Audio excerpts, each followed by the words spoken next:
Hi, and welcome to The Curling Show, the podcast that brings you interviews with the sport's top athletes and the people who shape the game.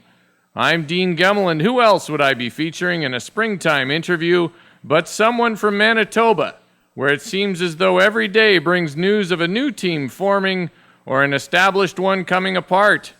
No wonder I have more listeners in Winnipeg than anywhere else. The Manitoban with the new third from Alberta, Jeff Stoughton. Welcome to the Curling Show. Great to be here, Dean. Hey, well, just over a week after you learned that Ryan Fry is heading to Newfoundland to curl with Brad Gushue, you announced that Kevin Park is joining your team. I'm not going to ask you who you called or talked to, but I imagine you did get together with Steve and Rob and come up with a list of possibilities. How many names were on it? We had a pretty good list going. We had probably 8 to 10 names on there, and just went through the process of trying to figure out the best fit and the best one for our goals. You know, I imagine some people in Manitoba might wonder why not a Manitoban. Any thoughts on that? Yeah, I mean, basically we looked at what was out there, and like I said, we needed something for the now, not for the future, and only an 18-month time frame until the pre-trials or the Olympic trials, and we just felt that there's some great young talent out there, and we just didn't have the time to put into it to bring them up to speed and gain the experience that we think that you need to win a championship like the Olympic trials. So, there's a lot of great up-and-coming young teams like the McEwens and the Carruthers team, and we just felt that we just didn't want to deal with any learning curve or have to deal with, the jitters and the experience. So we just went with someone who'd been there and done that before. You and Kevin Park could be considered contemporaries, I guess, but is he a player you know well on a personal level? Not that well. I mean, we've obviously competed against him for a number of years, and any time that we have played against him, he seems to play his best, and he always ends up playing on great teams, and it seems to be in the last few years quite a guy to have as a fill-in. Canada Cup, he played with Martin and lost the final, and Kui this year he played in the Canada Cup qualifier and won. So we know him more on a curling level, not so much on a personal level yet, and those are things we'll deal with over the summer and get going in the fall. He has that well-documented social past, I guess, the fondness for social curling. That's changed now and good for him, but did you talk about that at all? No, it didn't really come up. I mean, he just sort of mentioned he's been a couple years without drinking, and he just feels better as a better person that way, and it's nothing that is going to concern us, and if it does, we'll deal with it then, but we don't think there'll be any problem. Hey, we know one reason Chris Shilley isn't playing with Brad Gushue next year is that Newfoundland and Labrador tightened up their residency rules. I don't know much about the current rules in your province, but is Kevin going to try to establish residency in Manitoba? Well, it's really going to be up to him. I think the residency rules are pretty, I don't know what the right word is. They're not that complicated here. Well, no, it's not that complicated. Oh, they're not that complicated. You got to live there. Basically, you send a letter, Kevin would have to send a letter to the Manitoba Curling Association stating with a mailing address within Manitoba, being accepted by the local curling club, and stating that he would try to represent Manitoba only in the upcoming curling season. And that's really all they're going to do. I mean, they don't have a force out there or spies to make sure that he's spending a certain amount of days in Manitoba, so it's a pretty lenient type of residency rule at this time. And you had a similar situation with Gary Vandenberg, didn't you? Yeah, a little different. At least he lived here, and he actually had a job here with Asham Curling. Right. So it is a little different there, and we know, I think 3 or 4 years ago, Georgina Wheatcroft did it with the Jennifer Jones team along the same lines. So if Kevin's okay with that, then we'll probably do it, and like I said, we'll follow the MCA guidelines, and that's all we can do. If he couldn't play, would you go in the playdowns with someone else, like Wayne Middaugh style in Ontario? Yeah, I mean, we probably would. I mean, there's always seems to be one top team that doesn't get into the provincials, so I'm sure we could have grabbed a player of pretty good caliber and made a run for it, but it would certainly be better if Kevin can do it. Any concerns about playing with a third who doesn't throw tuck for the first time in a long time? Well, I guess a couple back, Ken Tresser didn't throw tuck, and right. We won a world championship together, so no concerns there. Maybe we'll get him to throw tuck a few times. It's fun. Kevin's got the old school CCA delivery. I don't think you're going to turn him into Tucker anytime soon. No, that's true. I know. No, we're not. We're not worried about that at all. Hey, I have to believe that you weren't all that thrilled with your team's results this past season. And Ryan said on this podcast that he thought he didn't currently measure up to thirds like John Morris, Richard Hart, and Kevin Cooey. While you may have been surprised when Ryan informed you of his plans, was that soon followed by some excitement about new possibilities? Oh, for sure. I mean, I think you always want to take a positive out of anything that happens, and we looked at it that, if Ryan felt he wasn't the right person, then let's go and get the right person and make ourselves a better team. And adding Kevin, I think, has done that for us. A few years ago, did you ever think that you and Brad Gusher would be linked so much? I guess not. I mean, yeah, I know it's a bit of a surprise for someone to be picking up roots in Winnipeg and moving all the way out to St. John's, but... you just can't escape the dude in St. John's. I mean, it's... Yeah, it's a strange world, this little curling community that we've got going, but no, I never thought it would be quite like that, and I'm sure we'll have some interesting games next year. You played Brad in the Tylenol Players Championship in St. John's. You didn't notice Ryan complimenting him more than usual on his shot making? No, we didn't notice it. I think you're just out there playing the game. I mean, apparently I was oblivious to the fact that these rumors were running around, so I wasn't really aware of it until after, or later that night, or the next morning, or something along those lines. That was a rumor on the rock, as they say. So no, I didn't notice anything different with our team or their team. Let's talk about the current state of things on the tour. Kevin Martin and Glenn Howard have won the last 8 Capital One Grand Slams, the last 2 Tim Hortons Briars, the last 2 World Championships. Kevin Cooey seems to be the only other team one would bet on to be consistently in the mix. Is that starting to get into the heads of the other teams out there? I think so. I think, I think I've said it before that I think we're going to see some major separation. Maybe it's coming a little earlier. I was expecting it to be after the Olympics in 2010, but I think you're going to see some major separation of teams that are, really fully dedicated to the game. No more of the Wayne Medaws that are playing half-time, and even ourselves who can't commit to as much time as we would like. And I think it's starting to show. I mean, Martin's team, no doubt, probably puts the most time into the game. Howard's not that far behind, and I know Cooey's team is extremely dedicated. So you are seeing that little separation where a team who put in more time is going to be better than a team who can't. And, and I think that's where ourselves and maybe a Kerry Burnick and that notice that, we just can't win with guys that we've got. We've got to get better. And no time like the present to try and do it and see if you can challenge these guys. And most of the top teams now, it's not good enough to be top 10 anymore. You want to win. And I think that's where you're going to see this separation happen again. I mean, you're going to get some dominance, and you're going to get guys who constantly change and to try to be as good as these guys. And I think the bottom line is you just need more time to be put in the game. I mean, Team China's proven that in the men's and women's. Speaking of Team China, what do you think about when you see a team like that? Is it frustrating to see guys who can devote themselves completely to the sport? I don't think it's frustrating. I mean, that's just our social way of living here. I mean, we don't pick and choose a team. We let the players decide for themselves. We're not that in that mentality right now to say, okay, we're going to take these 8 guys and they're going to be our champions for the next 3 years. I mean, it's just not the way we think, and nothing wrong with that. I mean, maybe the national team or the Olympic Association can throw some more money at these guys, but bottom line, like throw some more money to the curlers. The bottom line is most of us still have full-time jobs, families at home, and even if they throw more money at us, it doesn't mean I'm going to be able to take 2 more weeks off of work. I mean, you still got to convince your job and that to say, look, I need to dedicate more time. Are you willing to do that for me?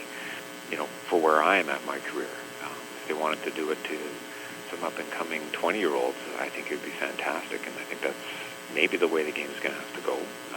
Not pick a small number of guys, but pick a good group of young guys coming up and say, okay, we're going to throw some money at you guys, and guess what? You're not going to be working. You're going to be working as curlers. So you never know. It might happen. Yeah, I mean, I there's no way in Canada you could ever have, and thankfully not, you could have a thing like they have in China with one team picked. My concern remains that I don't know what would happen if the best team or top 2 teams in the world are from countries where they don't have more than one curling club. Yeah, I guess that's it's a concern. I mean, you obviously want the game to grow and for people to enjoy it. I mean, there's thousands of people out there who just play it to have fun. And if a country's not trying to commit that, I mean, how are you going to get a 7-year-old or a 10-year-old thinking that, wow, this is great, and go out there, throw a few rocks, and in a few years, thinking that he or she could be good enough to be a world champion. I mean, that's sort of how any sport grows. Like hockey, all the kids playing hockey dreaming of playing in the NHL. Anyone in swimming dreaming to go to the Olympics, and that's what curling needs as well. You need those young kids. So hopefully, the other countries that are sort of dedicating, 8 to 10 people just to play the sport will get it growing in the communities. You talk about this move as you need to have 2 years for the pre-trials and the trials. I'm sort of mixed on the Olympics these days. Do you hope that one day the Olympics aren't the be-all and the end-all in curling? Well, certainly it's become the direction for most of these players. I mean, I think it is for the teams and skips and players that have won Briars and World Championships before that, it's the last thing that they haven't achieved would be Olympic glory. And I think it is the be-all, end-all for those players. And, talking to Carruthers and McEwen and them, I mean, theirs is to win a Manitoba provincial title. I mean, that would be the highlight of their career at this time. And then once they get further along, I think it does become the Olympics. So it certainly is for the top teams, because most of them have won Briars or World Championships, and this is the last big money ticket item they haven't punched yet. Yeah, I mean, my hope is that it becomes, at some point, to be honest, the Olympics are just one event that people go for it. To be honest, I'd actually rather see it where it becomes an event that juniors gun for it, because I think then that would mean the game was growing on other levels. Yeah, it's hard to say. I mean, the juniors, the Canadian Championships and World Championships are pretty exciting as it is, and I don't know if they did it with hockey or something at one time, but I mean, they do it with soccer, I think, for the Olympics, where the countries only send a team with, you have to be under 22 or under 21 to compete at the Olympics. That's a good example, though. I mean, there's lots of guys in soccer would rather win an FA Cup than an Olympic gold. Absolutely, and the countries are dedicated to make sure that their championship is the best, not the Olympics, and that's why they send their younger players. So it may happen. I mean, it's one way to ensure the growth of the game is to say, okay, it's got to be 22 and under, or example like that. But well, I'm not advocating it right now. I just hope it goes there, say, in 20 years. Someday. Hey, what about you? You said you didn't know about rumors out in St. John's. What about the rumors that always seem to swirl around Rob Fowler and his place in the team? I'm not suggesting there's any truth to them, but what do you think motivates it? I don't know. You didn't even know. I didn't know. I keep up to speed as much as I can on your podcasts and anything else that's going along, and Steve seems to be in the know once in a while, and I didn't hear a lot about that. I mean, Rob's play, and he'll admit it, has been up and down. When he's on, and when he's a little off, he's a little bit off, and those are the things that we have to work on, and I think we're all guilty of that. I mean, we all have good days and bad days, and your bad days you want to have as a 75, 80% day, and your good days you want to be 90%, and that's the goal of all these curlers. And I think Rob's play has been pretty darn good the last few events, and I have no problems with him playing second, and he's a world-class player in my eyes, and that's why he's playing on my team. I've never heard the rumor more than twice, so until I hear a rumor 3 times, I don't start to believe it. Oh, that's probably a good idea then. That's my theory. Okay, Jeff, we end with the run back. I'll give you a topic. You give me your thoughts in 1 to 3 words. I'll give my best. All right, Chris Schilly or Charlie Thomas, who skips? Charlie Thomas. Kerry Burtnick's dismissal of Dan Kamerlock. Not as surprising as you think. Yeah, I thought Dan was was shocked. I was sitting in the stands in Newfoundland, and I didn't think he'd make it through a couple games. And I don't mean to be harsh on Dan, but they sure seemed unhappy on the ice. Yeah, and and that's the big thing. I mean, you can't argue their success. I mean, they go to a Brier, they won 7, 8 Bonspiels on the tour. They've done very well on the Cashspiel side. And like I said, Kerry's looking for more, and felt that Dan wasn't the guy at this time. I mean, he's young too. I mean, he's 22, 23 years old. So if he sticks with it, he's going to have a great career. And hopefully, he doesn't take it too much to heart that the direction they were going just wasn't going to fit for him, and he needs to move on and either continue or try and get on another team and go for next year. The possibility of another Albertan, Don Walchuk, joining Carey's team. Pretty close to 99.9%. Yeah, it seems like a lock, and it seems seems natural to me. Yeah, I mean, pretty much confirmed today or yesterday, and I'm sure it'll come out in the next couple days, but pretty sure that's a done deal. Attending the 2008 Winnipeg Briar as a spectator. Interesting. Interesting. Yeah, I usually, I don't watch a whole lot of curling. I mean, just because when you're not playing, you're with your family and doing that, so I usually pick up a few ends here and there. And the Briar was fortunate enough to do some blogging for CBC, so I had to sort of pay attention a little bit more than I normally would. So it was interesting. It was, you're a little jealous that you're not out there playing, that's for sure. What do you think? Where do you think the Briar goes now? I mean, it's at a bit of a crossroads, I think.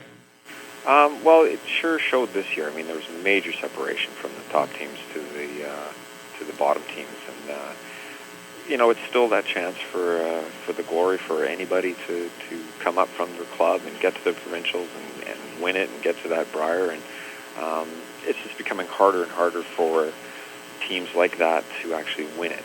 I mean, because you usually end up with two or three of the top teams in the country playing, like this year Howard and Martin and Simmons and Burnick and Gushu. Pretty tough to beat them all. So, it's still the best event in Canada. It's the one that everyone wants to win. Like I said, talking to Carruthers and McEwen, and that would be the highlight of their career right now, is to go to a Briar. And I think it is for the majority of the players still.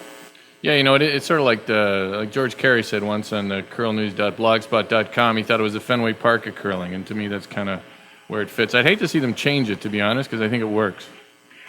It does work. I think some of the change I've mentioned before is replace Northern Ontario with a Team Canada. It gives you, just like in the women's, it's a great marketing opportunity, and obviously it's bringing back a great team from the year before. Well, I'm biased, so I got to stick with Northern Ontario. But yeah, well, I don't see it changing. It's not like they're going to change it next year, but you never know. I mean, one day, I think it will be more driven by a sponsor saying, "That's it. We want to have Team Canada. We will sponsor them," and they're going to be Tim Horton's team for the next year until they get back to that Briar. Finally, Canadians who coach international teams. Well, great opportunity for them. I mean, that's what all you can say. I mean, it's the way it's going. Yeah, I mean, I don't see how you can deny someone the chance to get some work. No, and I mean, I think other countries have done it. They bring in coaches from other countries to teach gymnastics, to coach soccer teams, to do anything along those lines. So I don't see that being any different in curling, and it just shows the respect that the Canadians have in the game, that they want to bring in Canadians to do that. And Canadians did it for years in hockey. Yeah, it's still do it. It's it's been there, and hockey. Hopefully, we're still the best. We usually are, and curling. It's how can you argue with 4 world championships in the last 2 years? Exactly. Yeah. All right, Jeff. I give everybody at the end a chance to name their sponsors. So maybe you have some new ones lined up for next year already. I don't know. Well, nothing new yet. But we'd certainly like to thank Cool Curling, Fowler Pontiac, Asham Curling Supplies, Performance Brushes, Direct Cash, Air Canada, and of course our number one sponsor, the Huron Window Corporation. All right, Jeff, thanks for your time as usual. I always enjoy talking to you. You're a candid guy, and that's good to have on the tour. Good luck next year with a new lineup. Thank you much, and have a great summer. That's Jeff Stoughton on The Curling Show. Thanks for listening. Here's the pudding.